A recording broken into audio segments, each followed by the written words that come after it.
Hi, everybody. For those of you who don't know me, I'm Jen. I'm a scientist, writer, big time action sports fanatic, which means every time the Olympics comes around, I make these videos so that I can info dump for my friends who aren't as into action sports but are watching the Olympics, and so they know what's going on. Um, I do want to address kind of the elephant in the room, and it's the fact that the Olympics are problematic. They've always been problematic. I am Taiwanese American. My family always pitches a fit because Taiwan is known as Chinese Taipei there. So I recognize that this is problematic, and especially right now, what's going on with Palestine, with trans athletes, that is directly affecting the BMX freestyle community. I think it sucks. And I just want to take the space to recognize this and to say free Palestine, that trans people have the right to do sport, and also that I recognize the environmental damage that's happened out in Tahiti with them building all the structures for the Olympics. Um, that being said, I also think that the Olympics are an opportunity to spread joy, for people to uh, promote themselves and their causes. You know, we do get some trans representation in other sports. Like last Olympics, we got a non-binary skater, Alana Smith. We during the Olympic qualifications, we had Palestinian athletes compete and spread awareness with the Skateboarders for Palestine Alliance. So I think their life is complicated. There's space for both criticism and also enjoyment. So just wanted to put that out there. That being said, let's get going. I'm gonna kind of do a quick and dirty run through since I don't have time, and I've also had past videos where I kind of talk a little bit more about the scoring system and the formats. But so we're gonna start with Skate Street, since that's gonna be the first of the action sports events that takes place. Men's is gonna be on July 27th. The date is with Paris time, so you'll have to look up when it is in your country. Women's is the next day, July 28th. They are still doing the Street League Series format, which is two 45-second runs and then 5 tricks. I believe you can still fall in those runs. Street skateboarding is kind of a lot more, I guess, like loose in the terms of you don't have to make all your tricks. It's an overall impression. It's the combinations of tricks you do land and the lines you choose, and then your 5 banger tricks. You take the top 4 scores, and actually, like last Olympics, Yuto Horigome didn't have really great runs, but he landed just 4 extremely difficult tricks, and that's what got him the gold, because the overall score of that was high enough. In last Olympics, the scoring was kind of weird because it was out of 10, and then both men and women were graded on the same rubric. So you kind of saw that the women were scored lower because right now we're still working on getting men and women at the same level. I think women have progressed a lot, but there is still that difference. So you saw really low scores. This year, it's out of, if they're following what's in the qualifiers, it's going to be out of 100 points. It's going to be relative to your competition field. So who do we look out for? Yuto Horigome, I think it's his goal to lose. He did almost like barely qualify. But he's been a busy man. Like, he's been doing other stuff that's not competition. Hot on his heels, though, is the rest of the Japanese team. Jinu Onodera, who's a kid that just kind of exploded onto the scene. Sora Shirai has beaten Yuto in competition, and both have been just trending upward. I do think that the French skaters, Aurélien Girard and Vincent Milieu, will get a bit of home team advantage and maybe that extra push. But the Americans are hungry. I think Nyjah Houston is kind of wanting to look for redemption, and Jagger Eaton has qualified really high up, so he's up there. And then don't count out Kelvin Hoefler. He actually had the highest run totals at the last Olympics, and he's just very consistent. On the women's side, we kind of saw this last Olympics. Youth is the name of the game. We still have young skaters coming in and even younger. There's Koko Yoshizawa from Japan, who was the top qualifier in the Olympic series. There's also Liz Akama, who just recently won 2 X Games medals and is just killer on the rails. You have Raisa Leal and Chloe Cavell, who were youngsters, but now they've kind of gotten older and more experienced and just steadily been doing well. But then I wouldn't count out Team USA's Mariah Duran. Like, she's still got some big tricks up her sleeve, and I think it's cool that she's still kind of going at it. So over now to the park events. So park is 3 45-second runs. It's more about flow. So if you do fall, your run is over. This is going to be in August, men's August 7th, women's August 6th. I think, again, Team USA is really gunning for those top positions. Tate Carew was the top qualifier in the Olympic series. Gavin Bacher missed qualifying last Olympics and has just kind of also been one of the youngsters that's exploded on the scene. And then Tom Shar. Keegan Palmer is kind of one of their contemporaries and spends time in the US, but represents Australia and, may defend his gold. And I think he's got it. He's been filming video parts as well as doing contests. So he's just an all-around great skater. What I think is pretty cool is that we've got Andy McDonald, who is probably one of the oldest Olympians. I think he's 50, representing Brazil or Great Britain. And so I think it's cool. Like, he's still got it. He's more of a vert skater, but he dedicated himself to qualifying and made it in.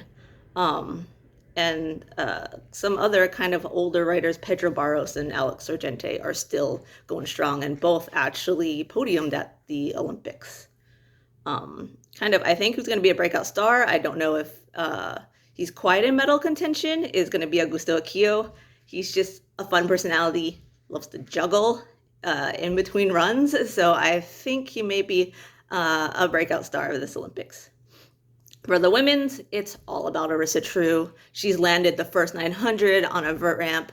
I don't think the park course is big enough, but she's still got big tricks and has been winning like so many contests and landing so many like never been done by a woman type of tricks. Giving her a run for her money, I think, is going to be my personal favorite because of our X Games encounter, Koko no Hiraki.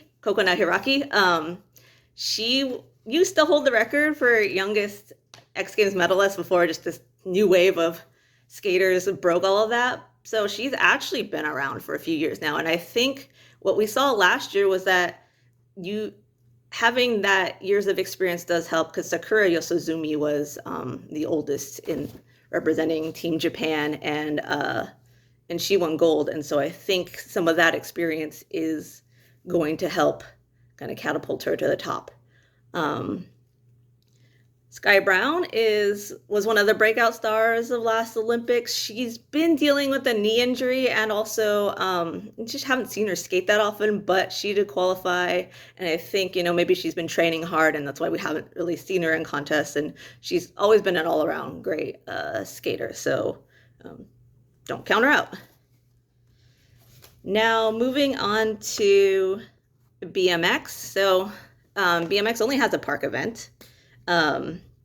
It's 2 60-second runs, and the qualifications are going to take place on July 30th, and then the finals for both men and women's July 31st. I think for men's, Anthony Jean-Jean of France, he's been pretty dominant in both the UCI and the Olympic qualifying series. And he's French, so I think he's definitely going to be a favorite. Logan Martin, the defending gold medalist, continues to work hard. So, I think, he's not going to let these guys try to take it away from him. I feel like US is out for redemption since we didn't have that great of a showing for the men's last Olympic go around. So watch out for Justin Dowell and Marcus Christopher, who just got X Games gold. Um, Also, some guys who are super fun to watch. Jose Torres just blasts through the course, and Rim Nakamura, kind of a breakout star in recent years because he's just very energetic, great flow, and he's named after a bike part. So I think he's got a great story, and I think we'll see and hear more from him. The women's, it's I think again it's going to be Hannah Roberts' medal to lose. Fortunately, she did lose it last Olympics, so I think she's even more charged up, and her level of riding is so advanced.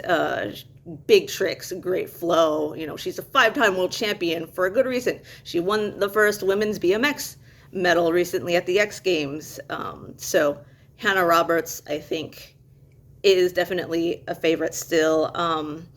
But as we saw last Olympics, Charlotte Worthington had some surprise tricks, and maybe she's still working on something. I think Britain has Jamie Beswick, one of the best BMX riders ever, as their coach, and he's a really great strategist. And so maybe we're gonna see another surprise trick coming out of Charlotte Worthington. China this year has just really come out and been a force to be reckoned with. Ever since BMX made it to the Olympics, they've hired pro BMXers from other countries to teach the athletes that they want to send how to ride. And I think now it's been, I guess, more than 4 years. These women understand how BMX works. You have the people who actually enjoy riding coming out on top, and we saw a Chinese sweep at one of the events, and 2 of those riders are going to be in the Olympics.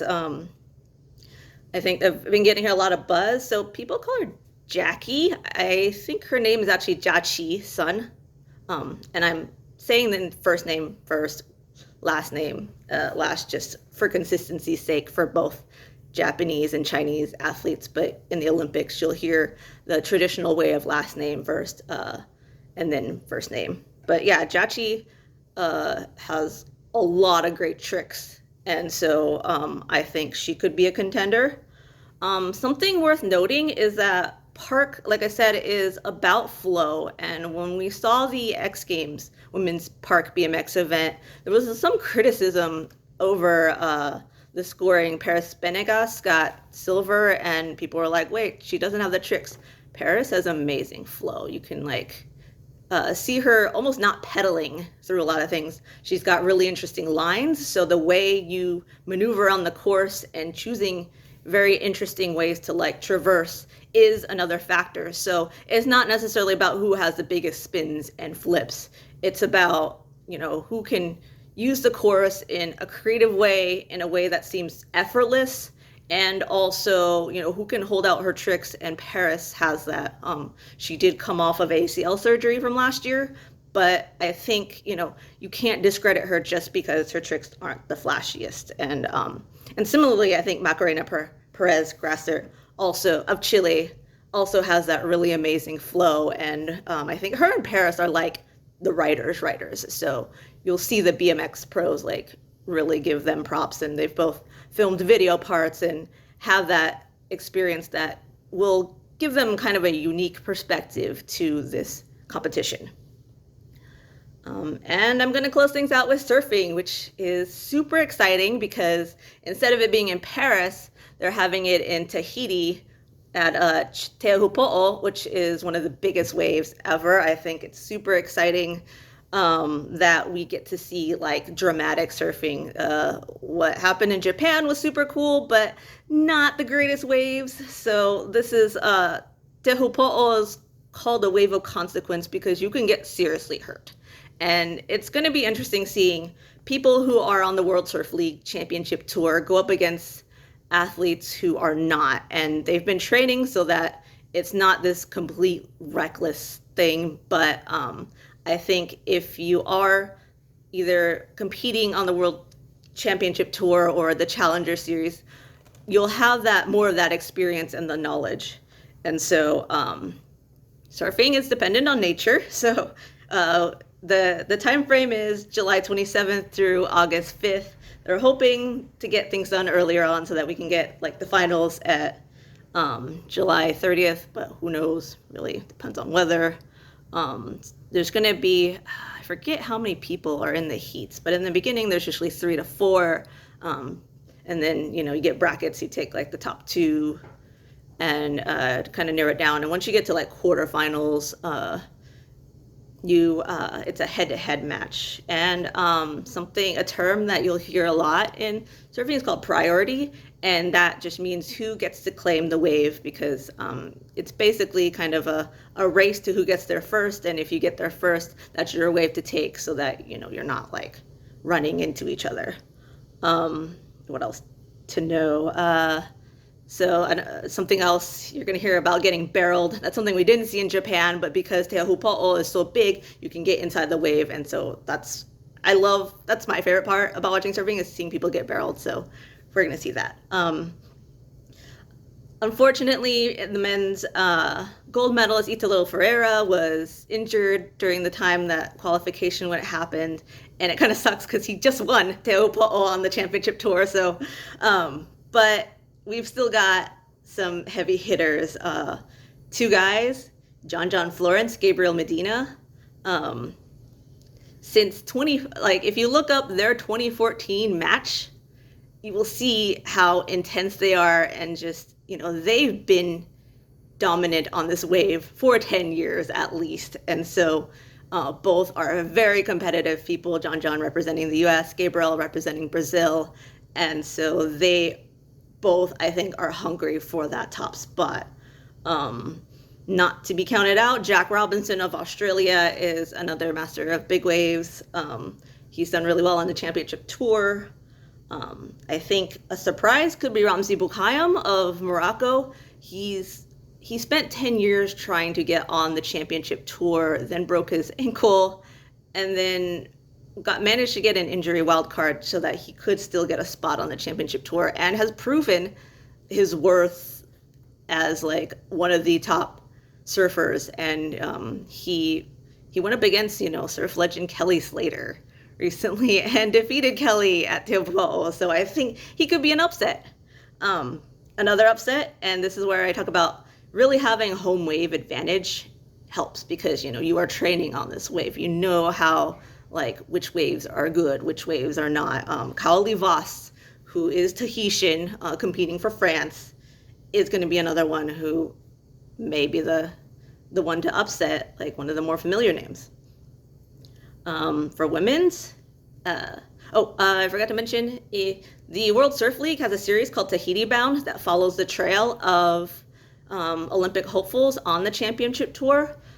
They've covered all the stops, but if you only have like an hour, just watch the one of Tahiti. It will give you a really great preview of what's going to happen. And it covered the last contest at Te Ahupo'o, which Vahine Fierro, local gal, she was a wild card, which means that she's not a championship tour regular, but they always give like an extra slot to people who are kind of locals.